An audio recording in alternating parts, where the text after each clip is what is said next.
এই যদি হয় জিয়াউর রহমানের সন্তানের ভবিষ্যৎ, এই সন্তানের ভবিষ্যতের সাথে বাংলাদেশের ভবিষ্যৎ যাবে না, যাবে না, যাবে না। বাংলাদেশের ভবিষ্যৎ যাবে উসমান হাদির পথে, বাংলাদেশের শান্তির পথ যাবে আমাদের ৭১-এর শহীদদের পথে, বাংলাদেশের ভবিষ্যৎ যাবে ২৪-এর গণ অভ্যুত্থানের শহীদদের পথে।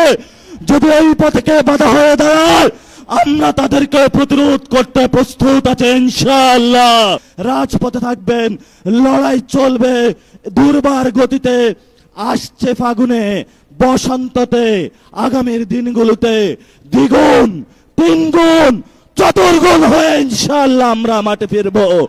প্রিয় বাংলাদেশ, আপনারা জানেন যে নির্বাচনটি হয়েছিল, সেই নির্বাচনের মাধ্যমে গত ১৭ বছর আমরা অপেক্ষা করেছিলাম বাংলাদেশে গণতন্ত্র প্রতিষ্ঠা হবে, কিন্তু ১২ই ফেব্রুয়ারি বাংলাদেশে যেটা প্রতিষ্ঠিত হয়েছে সেটা গণতন্ত্রের বদলে বাংলাদেশে জিয়াতন্ত্র প্রতিষ্ঠা করা হয়েছে। তারা আমাদের ব্যাংকগুলো দখল করেছে, তারা পার্লামেন্ট দখল করেছে, তারা বিভিন্ন জায়গায় দুদক দখল করেছে, সন্ত্রাসী কায়দায় ১১ দলীয় জোটের যারা নেতৃবৃন্দ তাদের বাসায় হামলা চালাচ্ছে।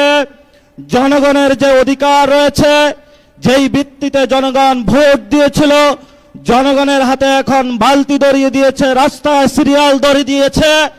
আমরা যেখানে নিশ্চিত চেয়েছিলাম বাংলাদেশের মানুষ, ব্যবসায়ীরা নিরাপদ থাকবে, আজকে একজন ব্যবসায়ী আমাকে বলছেন ৬টার পরে হলে দোকানে কাস্টমার আসে, ৬টার পরে হলো সরকার আমার দোকান বন্ধ করে দিয়েছে। পেট্রোল পাম্পের সামনে গিয়েছি, একজন পাঠা উবার চালক আমাকে বলছেন আমি বাইক চালিয়ে হলো টাকা ইনকাম করে আমার সেই গ্রামে বাচ্চাকে পাঠিয়ে থাকি, সারাদিন সিরিয়াল ধরে থাকি, যখন পেট্রোল পাম্পের সামনে যাই বলা হয় যে তেল নাই, আবার সন্ধ্যায় সিরিয়াল ধরি, আবার বলে তেল নাই। তাহলে আমি সংসারটা চালাবো কিভাবে?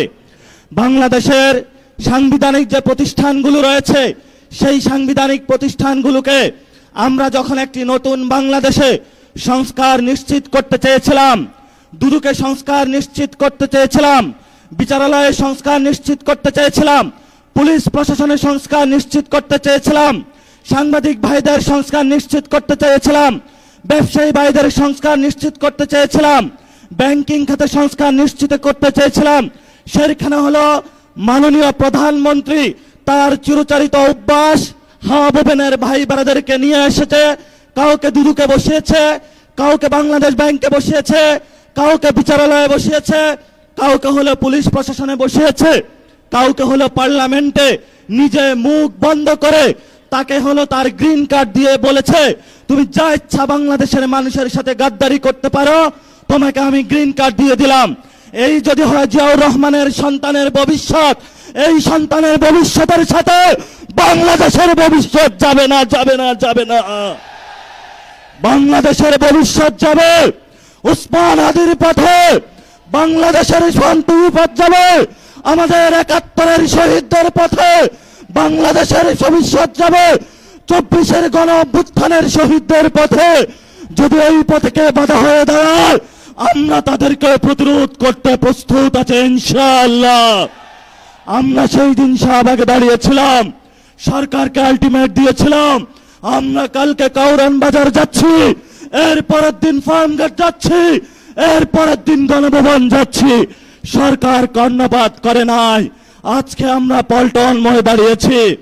আপনাদের জানাশোনা থাকার কথা, ইলেকশনের পরে আমাদের ১১ দলীয় জোটের প্রথম প্রোগ্রাম বাইতুল মোকাররমে হয়েছিল। আজকে আমরা আরেকটু এগিয়ে সেখানে প্রোগ্রাম করেছি।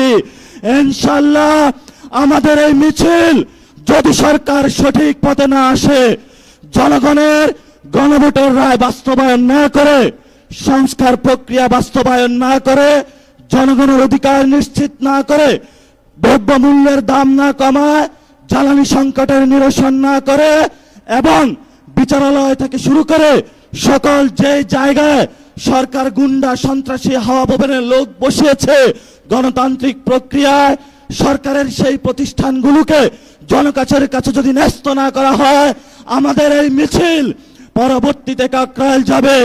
এক এক করে সরকার যে পরিকল্পনা করছে বাংকার বানানোর জন্য, আমরা সেই বাংকারে গিয়ে উপস্থিত হয়ে বলবো বাংলাদেশ স্বাধীন। সেই স্বাধীনতার আওয়াজ দিয়ে আমাদের এই মিছিল চলবে, আজাদির সংগ্রাম চলবে। আপনারা দেখেছেন পার্লামেন্টে আমরা যেমন ডিসিপ্লিন, রাজপথও ডিসিপ্লিন। সরকারের প্রশাসনের ভাইদেরকে বলবো আমরা এখানে ডিসিপ্লিন কায়দায় আছি, ভবিষ্যতেও থাকবো। অতীতে যেই ধরনের জনহয়রানিমূলক প্রোগ্রামগুলোতে কোনো কর্মসূচি আপনারা বাস্তবায়ন করেছেন, সেইভাবে যদি কোনো কিছু করা হয় আপনাদের সাথেও আমাদের প্রতিহত হবে ইনশাআল্লাহ।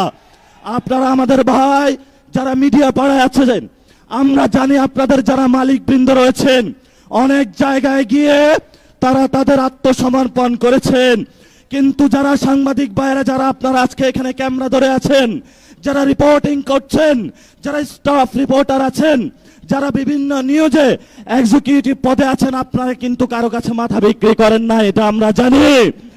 আপনারা শহীদদের পথে আছেন, আপনারা আহতদের পথে আছেন, আপনাদেরও লড়াই জারি থাকবে। সচিবালয়ে যারা আছেন আপনারা রাজপথে যেই মানুষগুলো যুদ্ধ অবতীর্ণ হয়েছে এবার তাদের সাথে থাকবেন। সাথে সাথে যেই ব্যবসায়ীরা গুলশান অফিসে সিরিয়াল দিয়েছিলেন এখন আমাদের কাছে এসে কান্না করছেন, কান্না তখনই আমরা শুনবো যেদিন আপনারা গুলশান অফিসে লাইন বন্ধ করে জনগণের কাছে আসবেন, তবেই আমরা আপনাদের ওই দিন কথা শুনবো। তারেক রহমানের কাছে আপনারা বর্গা দিয়েছেন, সকল প্রোডাক্ট কিন্তু তারেক রহমান কিনতে পারবে না।